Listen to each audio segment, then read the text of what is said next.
ಬನ್ನಿ ಸ್ನೇಹಿತರೆ, ನಮ್ಮತ್ತೆ ಹಿಂದೂಸ್ತಾನ್ ಇಂದಿನ ಎಪಿಸೋಡ್ಗೆ ಎಲ್ಲರಿಗೂ ಸ್ವಾಗತ ಸುಸ್ವಾಗತ. ನೋಡಿ, ಮೊನ್ನೆ ತಾನೇ ಮಹಾಕುಂಭಮೇಳ ನಡೆದಿದೆ. ಮಹಾಕುಂಭಮೇಳ ಅಂತಂದರೆ 12 ವರ್ಷಕ್ಕೊಂದ್ಸರಿ ಕುಂಭಮೇಳಗಳು ನಡೆಯುತ್ತೆ ನಮ್ಮ ದೇಶದಲ್ಲಿ ಕುಂಭಮೇಳದ ಅವಶ್ಯ ಇದೇನು, ವಿಶೇಷತೆ ಏನು ಅಂತ ಹೇಳ್ತೀವಿ.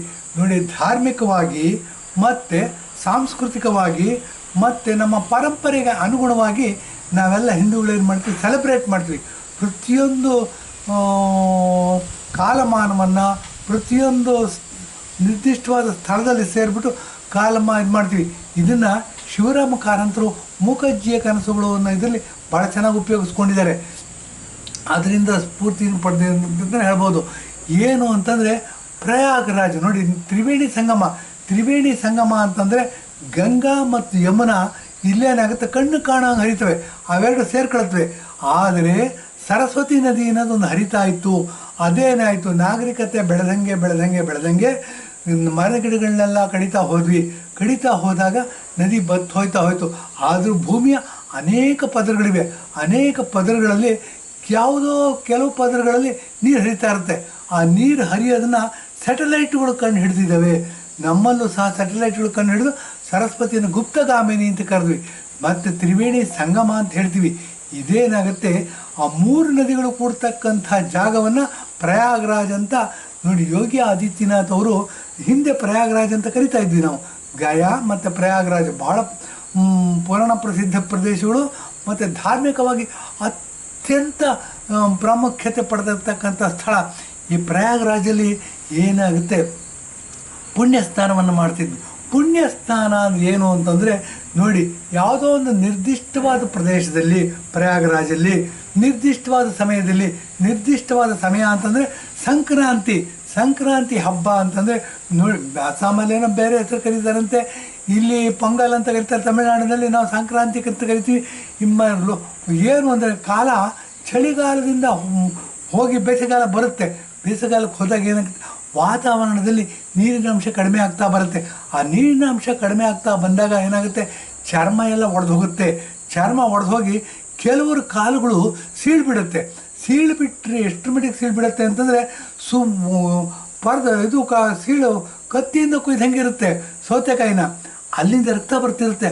ಅಷ್ಟು ಹದವಾಗಿ ಏನು ಮಾಡ್ತೀವಿ, ವ್ಯಾಸ್ಲೀನ್ ಹಚ್ಕೋತೀವಿ, ಇಲ್ಲ ಎಣ್ಣೆಗಳನ್ನ ಹಚ್ಕೊಂಡು ನಾವು ರಕ್ತ ಬರೋದನ್ನು ಸ್ಟಾಪ್ ಮಾಡ್ತೀವಿ, ಸಾಫ್ಟಾಗಿ ಇಟ್ಕೊತೀವಿ. ಯಾವಾಗ ನೀರಿನ ಅಂಶ ಕಡಿಮೆ ಆಗುತ್ತೆ, ಚರ್ಮ ಒಡೆದು ಹೋಗುತ್ತೆ. ಇದು ಗಮನದಲ್ಲಿ ಇಟ್ಕೋಬೇಕು. ಈ ಗಮನದಲ್ಲಿ ಇಟ್ಕೊಂಡು ನಾವೇ ಮನೆಯಲ್ಲೂ ಸಹ ವ್ಯಾಸ್ಲೀನನ್ನು ಮಾಡ್ಕೋಬೋದು. ಹೇಗೆ ಅನ್ನೋದನ್ನು ಕೊನೆಯಲ್ಲಿ ಹೇಳ್ತೀನಿ. ನೋಡಿ, ಪ್ರಯಾಗರಾಜಲ್ಲಿ ಗಂಗಾ, ಯಮುನಾ, ಸರಸ್ವತಿ ಗುಪ್ತಗಾಮಿನಿಯಾಗಿ ಹರಿತಾಳೆ ಅಂತ ಹೇಳ್ತೀವಿ. ಇಲ್ಲಿ 12 ವರ್ಷಗಳಿಗೊಮ್ಮೆ ಕುಂಭಮೇಳ ನಡೆಯುತ್ತೆ. ಮಹಾಕುಂಭಮೇಳ ಸತ್ಯ ನಡೆದಿದ್ದು ನೋಡಿ. ಇದು ಸಹ ದೇವರ ಆಶೀರ್ವಾದ ಇರುತ್ತೆ ಅಂತ ಯಾಕೆ ಹೇಳ್ತೀನಿ ಅಂತಂದರೆ, ಪ್ರಧಾನಮಂತ್ರಿಯವರು ನರೇಂದ್ರ ಮೋದಿ ಅವರು ಕೂತ್ಕೊಂಡಿದ್ದಾರೆ ಸ್ಥಾನದಲ್ಲಿ, ಮತ್ತು ಉತ್ತರ ಪ್ರದೇಶದ ಮುಖ್ಯಮಂತ್ರಿಯಾಗಿ ಯೋಗಿ ಆದಿತ್ಯನಾಥ್ ಅವರು ಕೂತಿದ್ದಾರೆ. ಇಬ್ಬರೂ ಸಹ ಭಯಂಕರ ಹಿಂದೂ ಭಕ್ತರು, ಹಿಂದೂ ಅಂತ ಹೇಳ್ಬೋದು, ಸನ್ಯಾಸಿ ಅಂತಲೇ ಹೇಳ್ಬೋದು. ಈ ಥರ ಸಮ್ಮೇಳನ ಆಗೋದು ಸಂಯೋಗ ಅಂತಲೇ ಹೇಳ್ಬೋದು. ಈ ಥರ ಇದಾಗಿರೋದು ಜಾಗದಲ್ಲಿ ಮಹಾಕುಂಭಮೇಳ ನಡೀತಾ ಇದೆ. 144 ವರ್ಷಕ್ಕೊಂದ್ಸರಿ ಬರುತ್ತೆ. ಈ ಕುಂಭಮೇಳಗಳು ಎಲ್ಲಾಗುತ್ತೆ ಅಂತ ಯೋಚನೆ ಮಾಡೋಣ ಬನ್ನಿ. ಮಹಾರಾಷ್ಟ್ರದಲ್ಲಿ ನೋಡಿ, ನಾಸಿಕ್ ಅಂತ ಇದೆ. ನಾಸಿಕ್ಕಲ್ಲಿ ಗೋದಾವರಿ ನದಿ ಹರಿಯುತ್ತೆ. ಗೋದಾವರಿ ನದಿ ನಾನು ಅನೇಕ ಸರಿ 4-5 ಸರಿ ಹೋಗ್ಬಂದಿದ್ದೀನಿ. ಅಲ್ಲೇನಾಗುತ್ತೆ, ರಾಮಾಯಣದ ಕುರುಹುಗಳು ಸಿಗುತ್ತೆ. ಸೀತೆನ ರಾಮ ಗುಹೆನಲ್ಲಿಟ್ಟಿದ್ದಂತೆ, ಅಲ್ಲಿ ಅವರು ಸೇಫ್ ಆಗಿದ್ದರಂತೆ, ಬೇಟೆಯಾಡಕ್ಕೆ ಹೋಗ್ತಿದ್ದ ಜಿಂಕೆನ ತಂದು ಸೀತೆ ಅಡುಗೆ ಮಾಡೋಳು. ಆ ಗುಹೆ ಒಳಗೆ ನಾನು ಹೋಗಿ ಬಂದಿದ್ದೀನಿ. ಅಲ್ಲಿ ಕುಂಭಮೇಳ ನಡೆಯುತ್ತೆ. ನಾಸಿಕ್ ಕುಂಭಮೇಳ ಒಂದು ಮಹಾರಾಷ್ಟ್ರದಲ್ಲಿ ನಡೀತಕ್ಕಂಥ ಒಂದು ಪವಿತ್ರವಾದಿದ್ದು. ಏನು ಅಂತಂದರೆ, ಹಿಂದೂಗಳೆಲ್ಲ ಒಟ್ಟಿಗೆ ಸೇರಿಕೊಂಡು ಒಳ್ಳೆ ಬೆಳೆ ಬಂದಿದೆ, ಸಂತೋಷವಾಗಿದ್ದೀವಿ, ಮಳೆ ಬಂದಿದೆ ಅಂತ ಸಂಭ್ರಮಿಸ್ತಕ್ಕಂಥ ಒಂದು ಒಟ್ಟಿಗೆ ಸೇರ್ಕೊಂಡು ಸಂಭ್ರಮಿಸ್ತಾ ಇದ್ದಕ್ಕೆ ಮೇಳ ಅಂತ ಕರಿತೀವಿ. ನಾವೇನು ಮಾಡ್ತೀವಿ, ಯಾವುದ್ಯಾವುದೋ ಊರಿಂದ ಬಂದು ಸೇರ್ಕೋತೀವಿ. ಅಲ್ಲಿ ಸೇರಿಕೊಂಡು ಏನು ಮಾಡ್ತೀವಿ, ಸೆಲೆಬ್ರೇಟ್ ಮಾಡ್ತೀವಿ. ಈ ಥರ ಸೆಲೆಬ್ರೇಟ್ ಮಾಡೋದಕ್ಕೆ ಕುಂಭಮೇಳ, ಪವಿತ್ರವಾದ ನದಿ ಸ್ನಾನ ಮಾಡ್ತೀವಿ. ಮತ್ತು ಅಲ್ಲಿ 4-6 ದಿನಗಳಿರ್ತೀವಿ. ಮತ್ತು ದೇವ್ರ ಪೂಜೆಗಳು ಮಾಡ್ತೀವಿ. ಮತ್ತು ಮದುವೆಗಳು ನಿಶ್ಚಿತಾರ್ಥ ಆಗೋದು ಇವುಗಳಲ್ಲೇ. ಇದು ಬಹಳ ಮುಖ್ಯವಾದ ಪದ್ಧತಿಯಾಗಿತ್ತು. ಇತ್ತೀಚೆಗೆ ಬಿಟ್ಟು ಹೋಗ್ತಾ ಇದೆ. ಮತ್ತೇನೋ ಸೋಷಿಯಲ್ ಮೀಡಿಯಾ ಬಂದ್ಬಿಟ್ಟು ಮ್ಯಾರೇಜ್ ಆಪ್ಗಳು ಬಂದಿದೆಯಂತೆ, ಮ್ಯಾಟ್ರಿಮನಿ ಪೋರ್ಟಲ್ಗಳು ಬಂದಿದೆಯಂತೆ. ಇದು ಬೇರೆ ವಿಚಾರ. ಏನಾಗಿದೆ ಅಂದರೆ ಮದುವೆಗಳು ಕೂಡ್ತಾ ಇದ್ದಿದ್ದು, ಮದುವೆಗಳನ್ನ ನಡೆಸ್ತಾ ಇದ್ದಿದ್ದು, ಮದುವೆಗಳಿಗೆ ಒಂದು ಧಾರ್ಮಿಕ ಫೌಂಡೇಶನ್ ಹಾಕ್ಕೊಡ್ತಾ ಇದ್ದಿದ್ದು ಪವಿತ್ರವಾದ ಸನ್ನಿವೇಶ, ಪವಿತ್ರವಾದ ಇದು ಕುಂಭಮೇಳ ಆಗಿರ್ತಿತ್ತು. ಈ ಕುಂಭಮೇಳ ಮಹಾರಾಷ್ಟ್ರದಲ್ಲಿ ಹೇಳಿದೆ ನಾಸಿಕಲ್ಲಿ ಆಗ್ತಿದೆ ಅಂತ. ನಾಸಿಕಲ್ಲಿ 12 ವರ್ಷಕ್ಕೊಂದು ಸರಿ ಆಗುತ್ತೆ ಈ ಕುಂಭಮೇಳ. ಗೋದಾವರಿ ನದಿ ಹರಿಯುತ್ತೆ.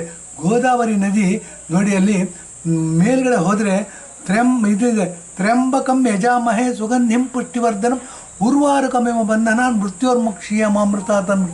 ಏನಾಗುತ್ತೆ, ಈಶ್ವರನ ತ್ರಯಂಬಕ ಅಂತ ಅಂದ್ಬಿಟ್ಟು ಪೂಜೆ ಮಾಡ್ತೀವಿ. ಅಲ್ಲಿ ಗೋದಾವರಿ ನದಿ ಹರಿಯುತ್ತೆ ಬೆಟ್ಟಗಳ ಮಧ್ಯದಲ್ಲಿ. ಅಲ್ಲಿಂದ ಕೆಳಗೆ ಹರಿದು ಬಂದು ಅಲ್ಲಿ ಅಗಲವಾಗಿ ಹರಿಯುತ್ತೆ. ಅಲ್ಲಿ ಕುಂಭಮೇಳ ಮಾಡ್ತೀವಿ. ಅಲ್ಲಿ ಏನಾಗಿದೆ, ಗೋದಾವರಿ ನದಿ ಹತ್ರ ಮಾಡೋ ಕುಂಭಮೇಳ 12 ವರ್ಷಕ್ಕೊಂದು ಸರಿ. ಅದು ಸಹ ಪವಿತ್ರವಾದದ್ದು. ಬನ್ನಿ ಮತ್ತೆ ಅಲ್ಲಿ ನಡೆಯುತ್ತೆ ಅಂತ ಹೇಳ. ಇದಲ್ಲದೇ ಮಧ್ಯಪ್ರದೇಶದಲ್ಲಿ, ಇಂಡಿಯಾ ದೇಶದ ಹಾರ್ಟ್ ಅಂತ ಹೇಳ್ಬೋದು. ಈ ಮಧ್ಯಪ್ರದೇಶದಲ್ಲಿ ನೋಡಿ, ವಿಕ್ರಮಾದಿತ್ಯ ಆಳ್ತಿದ್ದಂತೆ ಅಂತ ಹೇಳ್ತೀವಿ. ವಿಕ್ರಮಾದಿತ್ಯ ಬಹಳ ಪ್ರಸಿದ್ಧನಾಗಿರ್ತಕ್ಕಂಥ ಹಿಂದೂ ರಾಜ. ಅವನ ಆಸ್ಥಾನದಲ್ಲಿ ನವರತ್ನಗಳಿದ್ವಂತೆ ಅಂತ. ನವರತ್ನಗಳು ಅಂದರೆ ನಾವೀಗ ಹಾಕತ್ತೀವಲ್ಲ, ಈ ಥರ ರತ್ನಗಳೆಲ್ಲ ನೋಡಿ. ವಾಗ್ಭಟ ಇರ್ಬೋದು, ಆರ್ಯಭಟ ಇರ್ಬೋದು, ಕಾಳಿದಾಸ ಇರ್ಬೋದು. ಈ ಥರ 9 ಜನ ಇವುಗಳನ್ನ ಆಸ್ಥಾನದ ವಿದ್ವಾಂಸರನ್ನ ಇಟ್ಕೊಂಡು ಆತ ನವರತ್ನಗಳು ಅಂತ ಹೇಳ್ತಾ ಇದ್ದ. ಇದು ಕ್ಷಿಪ್ರ ನದಿ ಅಂತ ಹರಿಯುತ್ತೆ. ಆ ಕ್ಷಿಪ್ರ ನದಿ ದಡದಲ್ಲಿ ಕುಂಭಮೇಳ ನಡೆಯುತ್ತೆ.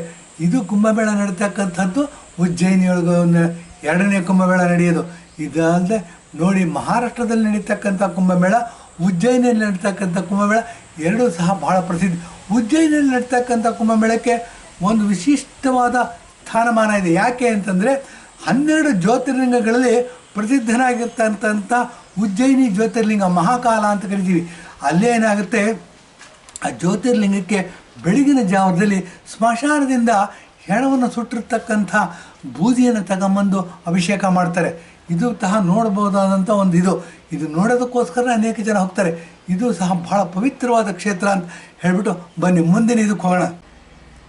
ಬನ್ನಿ, ಭಾರತ ದೇಶದಲ್ಲಿ ಹಿಂದೂಸ್ಥಾನದಲ್ಲಿ 4 ಕಡೆ ಕುಂಭಮೇಳಗಳು ನಡೆಯುತ್ತೆ ಅಂತ ಹೇಳಿದೆ. 2 ಕುಂಭಮೇಳಗಳ ಬಗ್ಗೆ ಮಾತಾಡಿದ್ದೀನಿ. ಒಂದು ಮಹಾರಾಷ್ಟ್ರದಲ್ಲಿ ನಡೀತಕ್ಕಂಥ, ನಾಸಿಕಲ್ಲಿ ನಡೀತಕ್ಕಂಥ ಕುಂಭಮೇಳ ಗೋದಾವರಿ ನದಿ. 2ನೇದು ಮಧ್ಯಪ್ರದೇಶದಲ್ಲಿ ಹರಿತಕ್ಕಂಥ ಮಹಾಕಾಲ ಉಜ್ಜಯಿನಿಯಲ್ಲಿ ನಡೀತಕ್ಕಂಥ ಕುಂಭಮೇಳ ಕ್ಷಿಪ್ರಾ ನದಿ ದಡದಲ್ಲಿ ನಡೆಯುತ್ತೆ. ವಿಕ್ರಮಾದಿತ್ಯ ಆಳ್ತಕ್ಕಂಥ ಜಾಗ. ಮತ್ತು 12 ಜ್ಯೋತಿರ್ಲಿಂಗಗಳಲ್ಲಿ ಮೊದಲನೇ ಜ್ಯೋತಿರ್ಲಿಂಗ ಅಲ್ಲಿದೆ, ಬಹಳ ಪ್ರಸಿದ್ಧಿಯಾದ್ದು.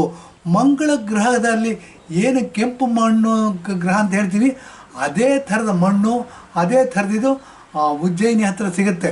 ಅದು ಸಹ ಒಂದು ಧಾರ್ಮಿಕ ಕ್ಷೇತ್ರ. ಅಲ್ಲೂ ಸಹ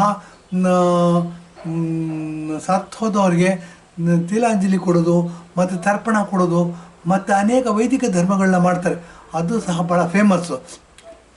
ಕೃಷ್ಣ ಅಲ್ಲಿ ಆಟ ಆಡಿದ್ದಂತೆ ನೋಡಿ ಪಾಂಡವರ ಜೊತೆಗೆ. ಇದನ್ನು ತೋರಿಸ್ತಾರಲ್ಲಿ. ಏನೇನೋ ಮಠಗಳು, ಲೋಕಲ್ ಸೈಟ್ ವಿಸಿಟ್ಗೆ ಹೋದ್ರೆ ತೋರಿಸ್ತಾರೆ.